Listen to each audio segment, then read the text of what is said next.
Alors, je veux commentaire très simplement, et surtout qu'on ne fasse pas des agitations, des chants de louanges, de bénédictions, d'intercession pour que le Seigneur, si j'ai encore quelques croûtes quelque part, que ce soit vite nettoyé.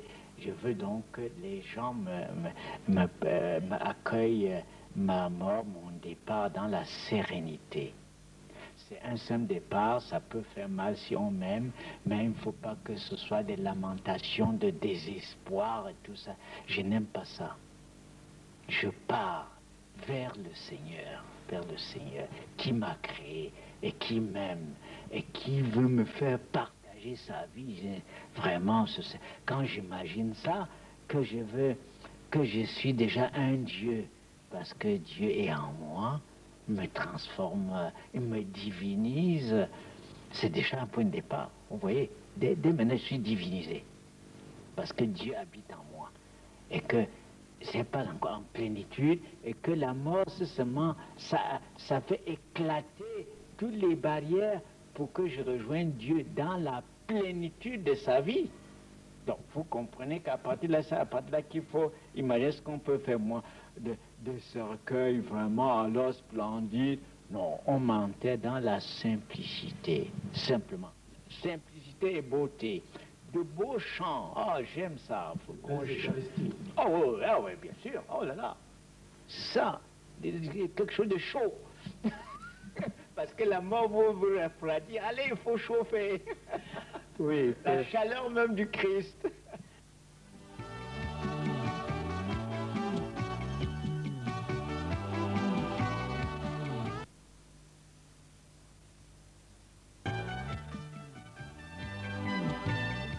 Il est des vies sur lesquelles on n'hésiterait pas à laisser un témoignage. Des vies si intenses, si édifiantes. Des vies remplies qui impressionnent et forcent la contemplation. Monseigneur André Wooking a mené une vie qui, à ce jour, ne laisse personne indifférent.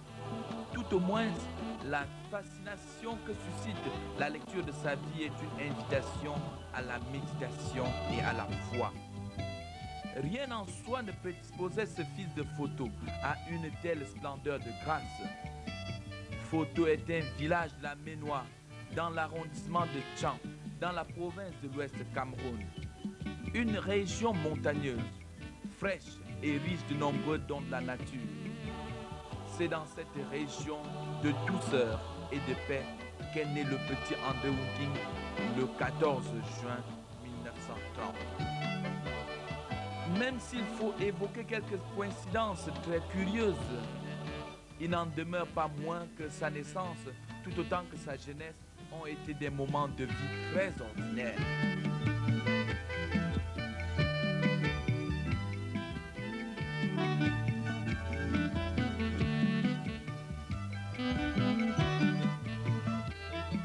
Tu es un drôle d'enfant, un peu tête en l'air, capricieux, bon, simple, au moins ça je me le reconnais.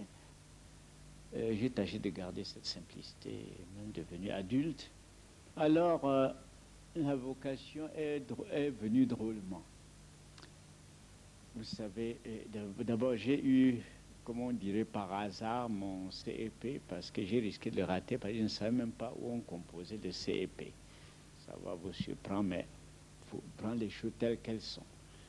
Les autres savaient ce que vaut le diplôme, ainsi de suite, je savais que c'est intéressant.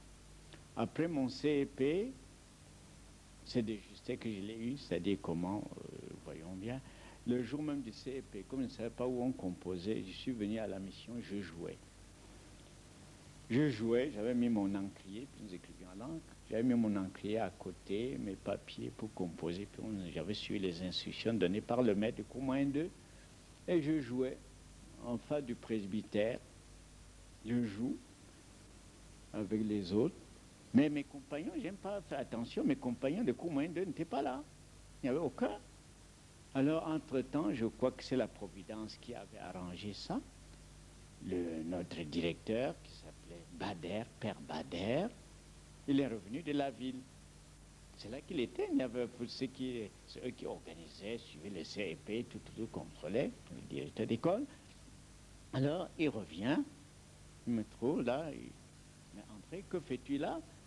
Bon, j'étais étonné de sa question. J'ai dit, je joue. Alors, il m'a flanqué une de ses gifles. Hein. Il dit, tu joues, tu ne composes pas. J'ai dit, non, je vais composer. Mais je ne me demandais pas le lieu où on a composé. Vous savez qu'auparavant, comme aujourd'hui, normalement, on va voir d'abord si votre nom est sur la liste. Je n'ai pas fait ça. Puis je ne sais même pas où. Et je ne m'étais pas intéressé. Et pourtant, je m'étais préparé pour le CEP. Alors donc, il me donne la gifle, il rentre, il prend ses documents, il me prend pour flanquer dans sa voiture. Et il m'emmène vers la ville, c'est en ville qu'on composait, je ne savais pas. On arrive juste quand on appelait mon nom.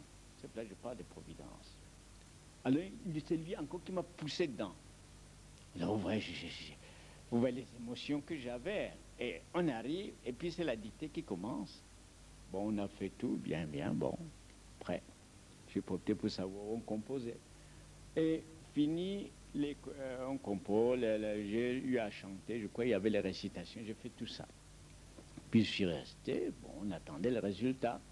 Et c'est le père qui est venu me dire que j'ai réussi au CEP. Alors c'était bien, j'ai dit ça à mes parents, ils étaient heureux, ils étaient plus heureux que moi. Je n'étais pas mécontent, mais... Donc pour vous dire combien, quelle drôle de tête j'avais.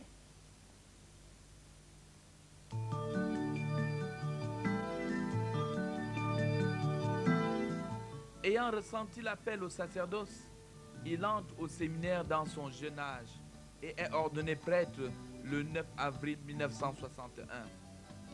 L'abbé André Wunki est un prêtre dévoué qui se dépense sans ménagement pour son ministère. À Souza, Banganté, Bafou, Bafoussam, il déborde du même zèle. Disponible, obéissant et fidèle à son ministère, l'abbé André Wunki se remarque par la droiture et la sûreté de son enseignement, ainsi que sa grande... Aussi, à la mort de Monseigneur Denis Gandé, premier évêque de Bafoussam, le pape Jean-Paul II le charge de conduire en bon pasteur ce jeune diocèse. Il est sacré évêque le 15 mars 1979 et se jette en tout premier lieu dans le champ pastoral avec pour objectif immédiat la structuration du diocèse. A demeuré ici-bas au milieu de nous comme prêtre et surtout comme évêque nous a valu de sa part une leçon de disponibilité à l'égard de la volonté de Dieu. Sa devise épiscopale, tirée du premier livre de Samuel, l'orientait déjà dans cette direction. Parle, Seigneur, car ton serviteur écoute.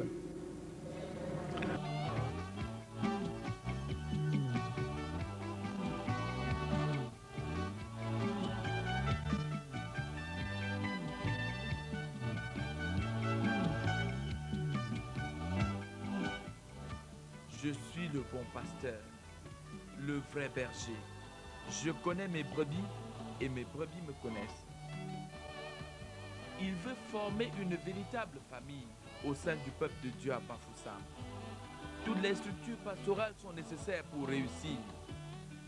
Il laisse une large place à l'instauration des comités chrétiens et plus tard les communautés ecclésiales de base, CEB. Ce faisant, il opte pour le projet de renouveau diocésain inculturé.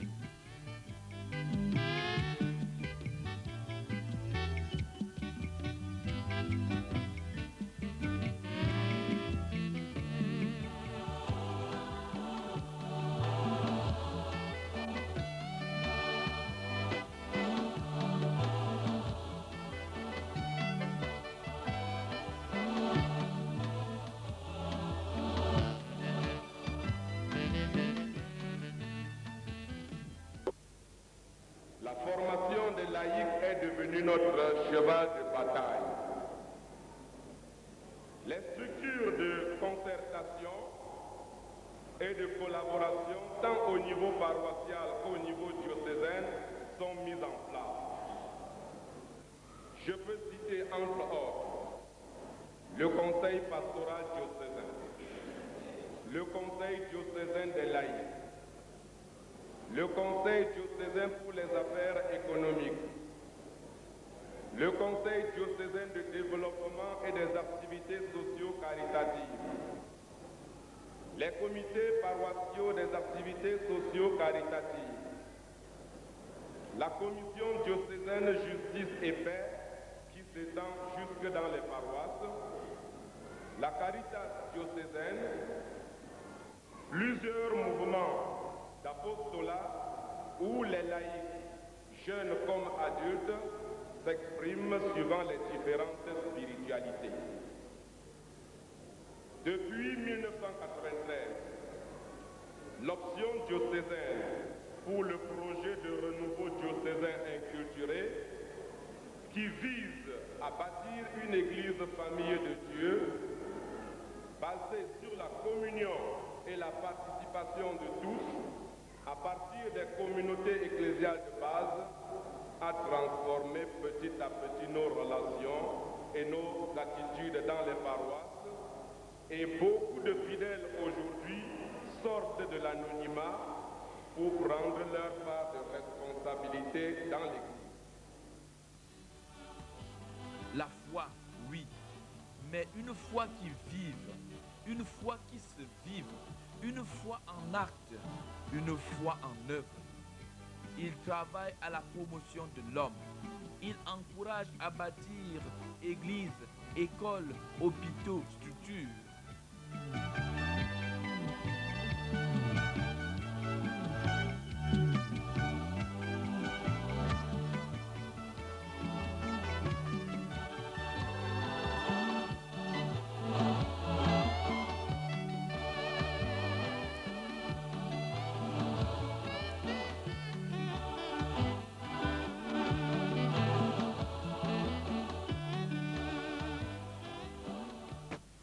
J'ai connu Monseigneur l'archevêque Ouking, d'abord en tant que mon patron, président de la conférence épiscopale nationale du Cameroun, et ensuite comme archevêque de Yaoundé en tant que chrétien. C'est un homme qui m'a marqué par sa simplicité. 2 fois, il est venu nous visiter, nous rendre visite dans nos ateliers. Il s'est intéressé à tout ce qu'on faisait. Il est allé à l'exposition où lui-même a payé ses propres petits bouquins. Il s'intéressait beaucoup à la lecture. C'est un homme qui m'a marqué par sa simplicité, son sens de savoir ce que tout un chacun pouvait faire. À un moment donné, moi je me disais que les évêques c'était des hommes extraordinaires qu'on ne pouvait pas aborder n'importe comment. Lui, il s'est amené vers moi, me demandant des petites questions, me demandant le fonctionnement de l'imprimerie, qu'est-ce que nous faisons. À sa grande surprise, je me suis exprimé et il m'a demandé où est-ce que j'avais appris mon travail. Ça m'a beaucoup réjoui. J'avais appris à la radio qu'il a effectué une visite à la prison.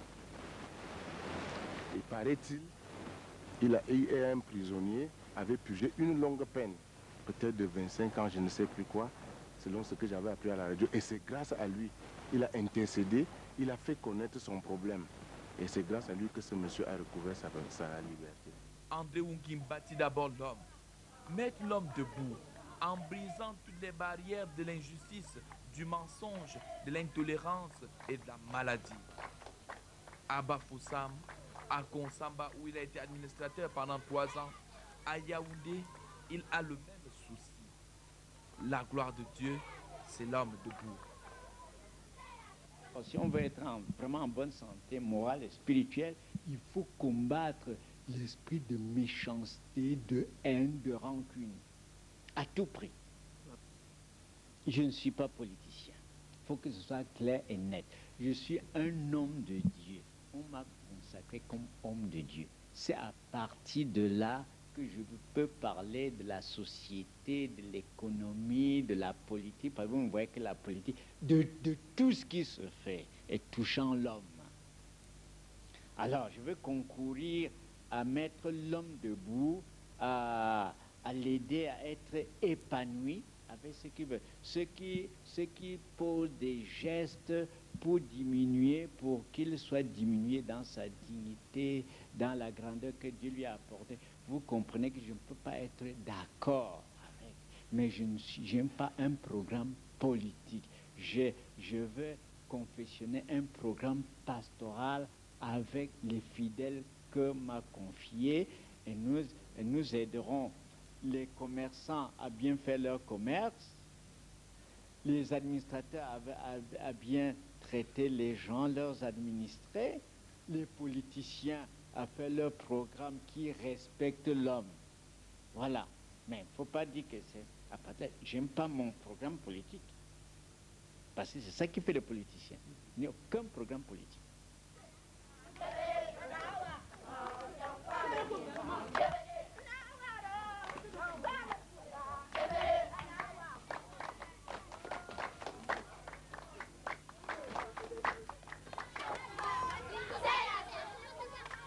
Comme s'il pensait d'abord à l'avenir, aux jeunes.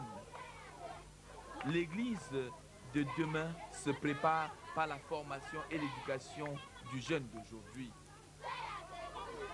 Laissez venir à moi les petits-enfants. Le royaume des cieux appartient à ceux qui leur ressemblent. La croissance de l'Église, comme celle du monde d'ailleurs, ne peut vraiment se garantir qu'en fonction du dynamisme de la jeunesse. André Wunking traitait les jeunes avec beaucoup de sensibilité, d'affection et de rigueur. Il les invitait à la sérénité dans la vie, mais également à la probité et au travail acharné. C'est de cette jeunesse qu'est puisée la pépinière du sacerdoce. Dieu sait combien Monseigneur André Wunking a œuvré à l'éclosion des vocations sacerdotales et religieuses, insistant sur le suivi de ces vocations et sur la rigueur dans le choix. Dans tous les diocèses où il est passé, on a noté ce souci de rigueur dans la formation des ouvriers apostoliques.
À propos de ces séminaristes, je sais qu'il était souvent rigoureux. Rigoureux d'abord dans l'organisation de rencontres avec ces grands séminaristes, et rigoureux dans le type de discours à leur tenir, et rigoureux aussi dans la vérification de la mise en pratique des principes qu'il leur donnait. C'est que dans le diocèse de Bafoussam et dans les différents doyennés, les camps de vocation, c'était toujours un événement.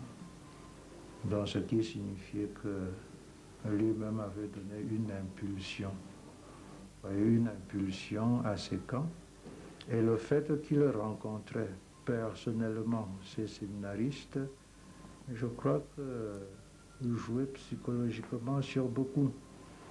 Parce que quand ils avançaient en personne connue, vous voyez, de leur pasteur. Et à partir de ce moment-là, quand ils se savent connus, ils se savent aussi aimer. Et c'était là, je crois, le meilleur encouragement pour ces séminaristes et pour ces grands séminaristes. On dit on doit être prêtre à la manière des apôtres. Il y a des prêtres qui ils rejettent ça, ils vomissent cette manière de parler. Dès qu'un prêtre dit ça, méfiez-vous. Parce qu'effectivement, les apôtres, c'est quoi? Ce sont les disciples qui ont été particulièrement choisis et peuvent se tenir, parler, décider au nom du Christ, et le Christ donne sa signature là. C'est ça. Alors, quand un prêtre ne peut pas faire ça, il a trompé Jésus, il s'est trompé, il trompe le peuple. J'insiste beaucoup. Les prêtres sont la clé de beaucoup de choses. Ils le savent, mais ils ne prennent pas la voie qu'il faut pour réaliser cela à la manière de Jésus, à la manière des apôtres.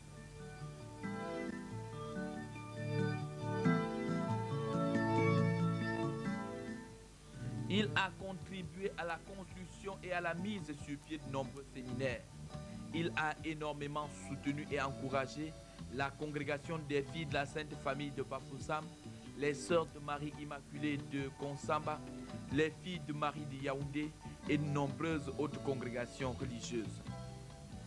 À tous, Monseigneur André Wunkin faisait connaître ses convictions et sa foi. Foi profonde, foi vécue.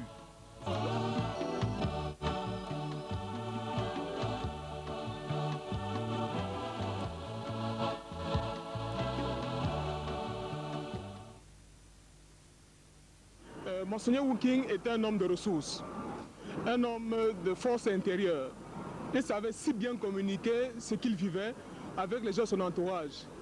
Il laissait tout ce qui passait auprès de lui rentrer sans indifférence, parce qu'il savait mettre chacun à l'aise, surtout les jeunes, nous les jeunes religieux, nous les jeunes piaristes. Il a essayé avec nous de nous donner la confiance pour cheminer sur notre voie, mais plus spécialement encore pour les séminaristes et tous les jeunes de la diocèse en général. Donc je garde de lui un souvenir d'un homme assez pieux, assez fort intérieurement et qui ne cède généralement pas à toute pression quand il a une idée qu'il veut transmettre. Ce qui me marque, c'est quelque chose qui n'est pas tout à fait nouveau, mais c'est une parole qu'il a dite lors de ma profession perpétuelle, pendant son mélie, à savoir que je devrais retenir pour toute ma vie que je suis exclusivement donné au Seigneur. J'ai connu Monseigneur à Bafoussam. Il fut mon premier évêque, puisque je suis originaire de Bafoussam. Nous avons souvent mangé ensemble. Il était très blagueur. Pour nous, c'était un père. Et je crois que là où il est, au ciel, il continue à nous accompagner dans ses prières. Je suis l'intendante de la résidence de Monseigneur André Wunkin. Dès les premiers jours de notre rencontre ici, j'ai rencontré un père simple, sympathique, parce qu'au départ, j'avais peur. Mais quand je suis arrivée ici un après-midi, il était le premier à venir m'embrasser. Ça m'a enlevé toute peur. Je l'ai pris pour mon père. C'était un homme très simple, droit, avec un franc-parler. Il ne biaisait pas ses mots. Il nous respectait dans tous les domaines, ma consoeur et moi. Bien que nous étions à son service, il demandait avec humilité, est-ce que je peux avoir telle chose? Est-ce que je peux avoir l'omelette, par exemple? Il demandait comme ça, dans l'humilité et la simplicité. J'ai constaté chez le Père un homme de prière. Tous les matins, avant de se rendre au travail, quel que soit le cas, il se rendait à la chapelle pendant 30 minutes. Parti prier, 30 minutes tous les matins. Bon, Après, ils partaient au travail. Nous avons la messe le soir. Des fois, on priait les vêpres ensemble, les mercredis et vendredis. On priait les vêpres ensemble, suivi de la messe. Le reste du temps, son bréviaire, il le récitait dans son livre.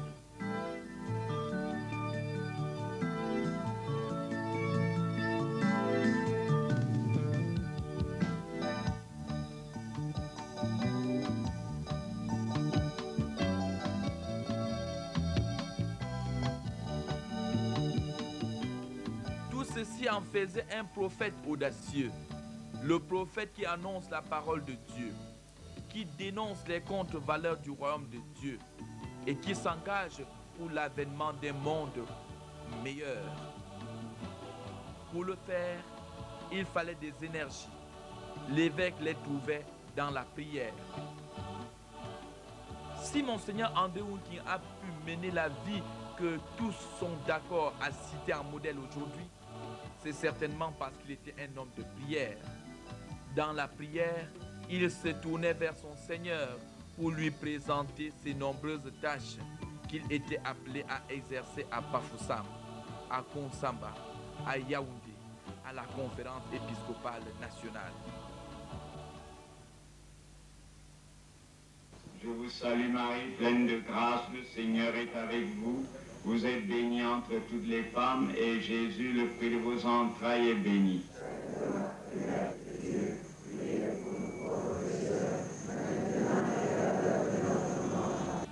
Il communique avec Marie, Marie qu'il aime, Marie qu'il prie, Marie qu'il prêche.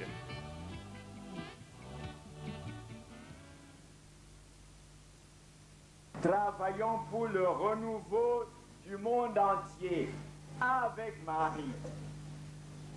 Marie attend notre oui inconditionnel pour opérer des merveilles avec nous. Il faut d'abord tâcher d'être naïf aux yeux de Dieu, avec Dieu, et il vous conduit. Il s'arrange pour être bien avec la Vierge Marie. Oui, son installation a eu lieu ici à la fête de Marie-Reine. Hier, on l'a ramené au Cameroun à la fête de la présentation de la Vierge. Aujourd'hui, nous voici dans le sanctuaire marial. Demain, nous reviendrons encore à la cathédrale Notre-Dame de Victoire. C'est toujours Marie. Et c'est sa mère qui avait voulu cela dès son enfance, maman Anne. Remercions les mamans qui offrent leurs enfants à Dieu. Remercions d'abord les enfants qui sont portés par leur maman dans le cadre de la prière. Et souvent, prions. Il y a un appareil qu'on appelle maintenant portable. C'est une petite invention d'hier. Il faut qu'il y ait le réseau et que vous ayez le crédit. Mais le Seigneur avait donné un premier portable depuis toujours. On l'appelle la prière. Vous pouvez prier dans votre chambre, aux toilettes, sur la route, en avion. Il y a toujours le réseau et il y a toujours le crédit.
Attention, Jésus lie la délégation de ce pouvoir est l'exigence d'un dépouillement extrême.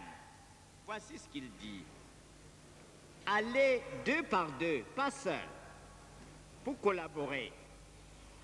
Allez 2 par 2. Ne prenez rien pour la route. Juste un bâton, pas de sac, pas de monnaie sur vous, une paire de sandales, pas de tunique de rechange. Là où vous êtes reçus, restez-y. On ne vous reçoit pas, on ne vous écoute pas, continuez ailleurs. Frères et sœurs bien-aimés, pourquoi ce pouvoir est-il lié comme essentiellement au dépouillement du disciple?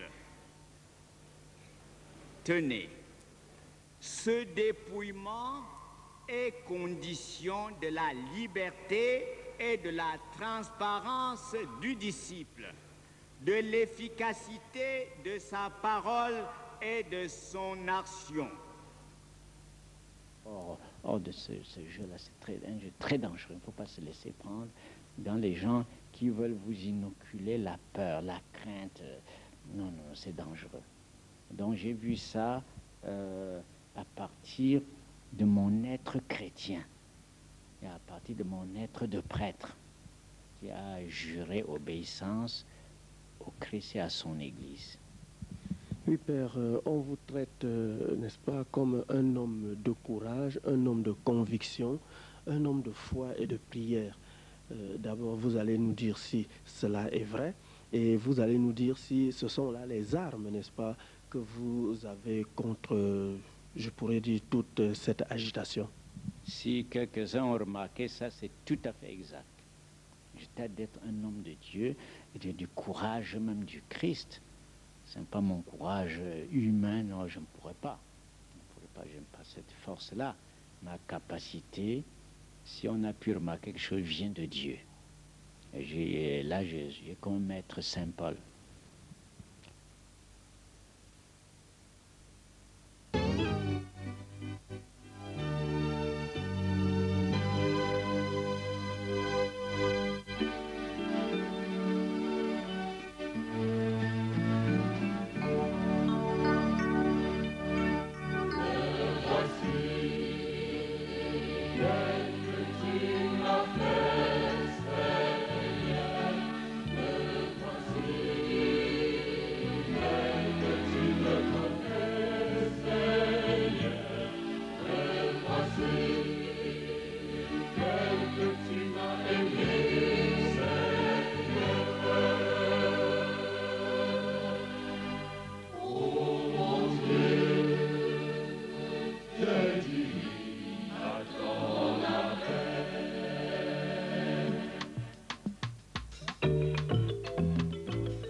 La mort nous fait peur, ça nous fait peur, mais nous avons dit qu'il ne faut pas avoir peur.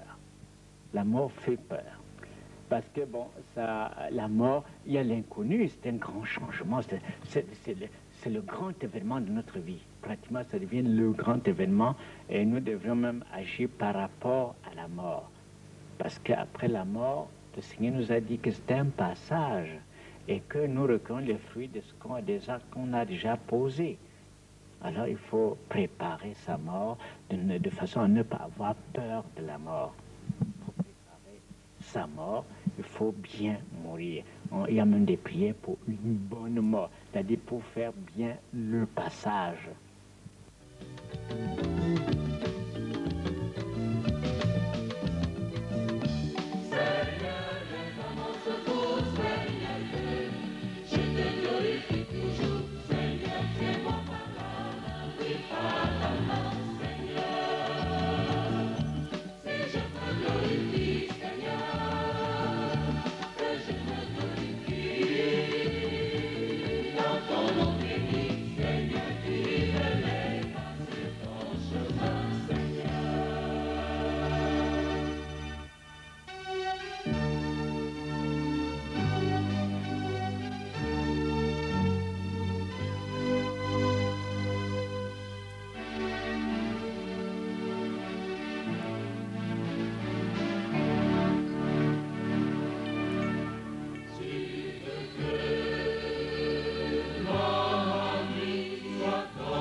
le président de la République, Yaoundé, le 13 novembre 2002.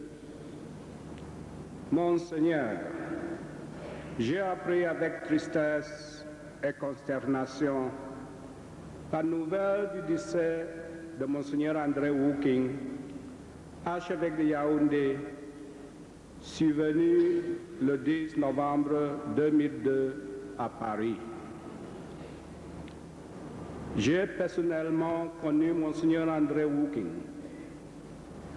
Je garde de lui le souvenir d'un prélat dévoué à sa mission et d'un homme de foi, de courage et de conviction. Je suis persuadé que son action demeurera pour beaucoup une source d'inspiration.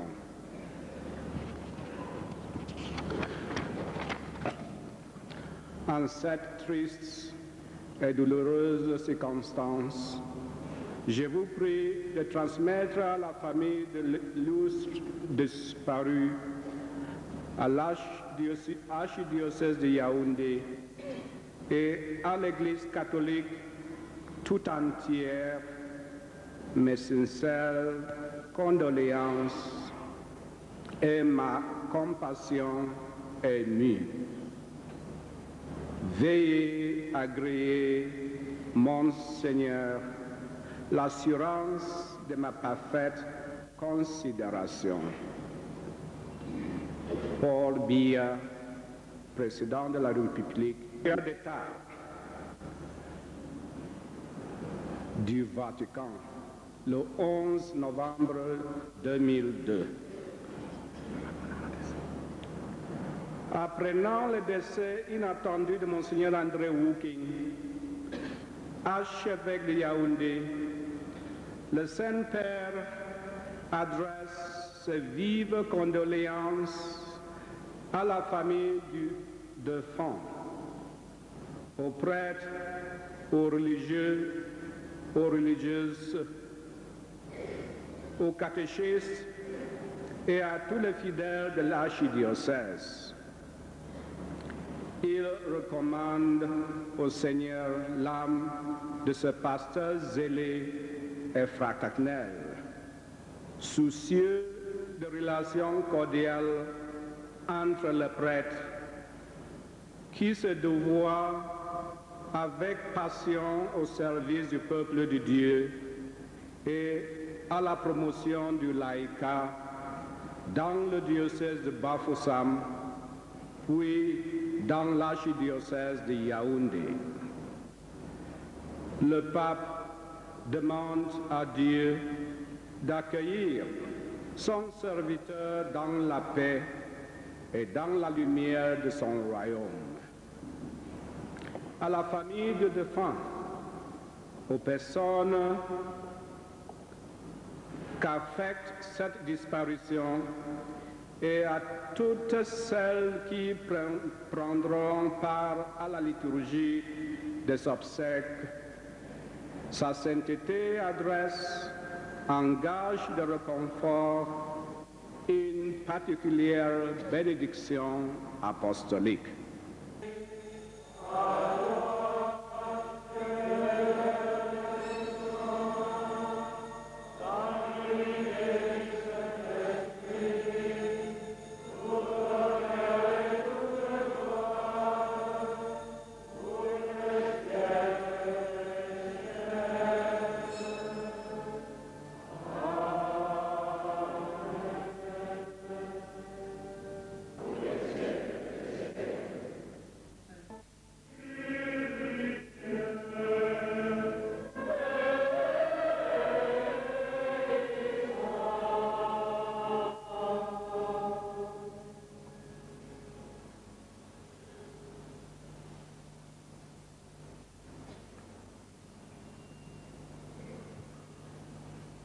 Nous espérons et nous croyons que tous nous résisterons. En signe de cette foi, je bénis ce soir au nom du Père et du Fils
Seigneur notre Dieu, nous te recommandons notre Père, ton amour accompagné tout au long de sa vie.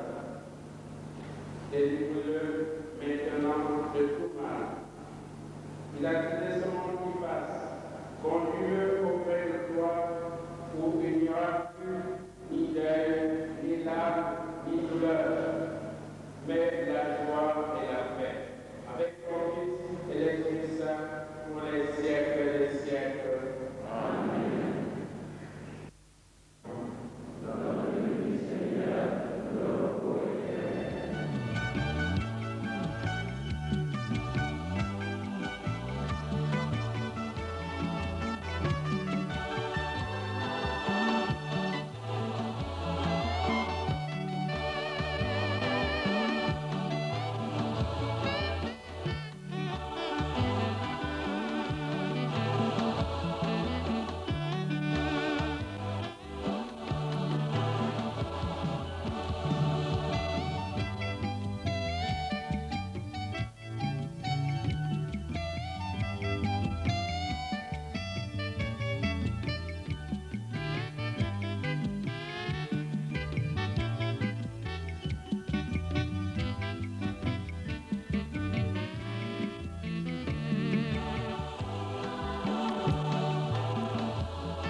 Tout le monde a vu le signe, celui de la pluie. La prière du juste a été agréée de Dieu. Le Seigneur a visité son peuple et le peuple a acclamé son Dieu. La valeur d'une vie ne se mesure pas au nombre des années, ni à la somme des actions, mais à la qualité de la relation avec Dieu et de l'amour manifesté aux hommes. À chacun de tirer des leçons de la vie de cet homme de Dieu qui laisse un lourd héritage spirituel à exploiter.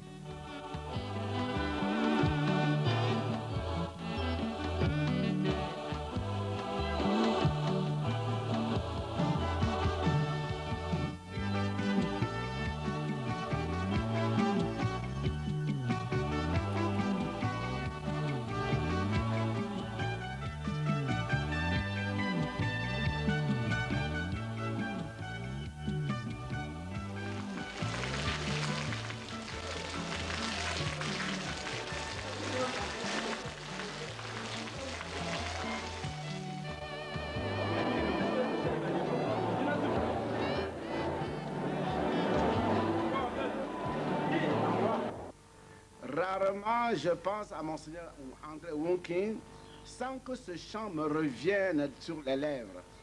Peuple de Dieu, marche joyeux, Alléluia, Alléluia. Peuple de Dieu, marche joyeux, car le Seigneur est avec toi. Et quand il y a, comme il y a depuis 3 ans, et bientôt 3 ans et demi, Monseigneur André Wunking a été nommé par le pape pour être archevêque de Yaoundé, j'ai tout simplement prié pour que le Seigneur l'aide à faire mieux ce qu'il avait déjà fait si bien avec nous dans le diocèse de Bafoussam. J'ai travaillé avec Monseigneur André Wunking comme vicaire général et comme évêque auxiliaire.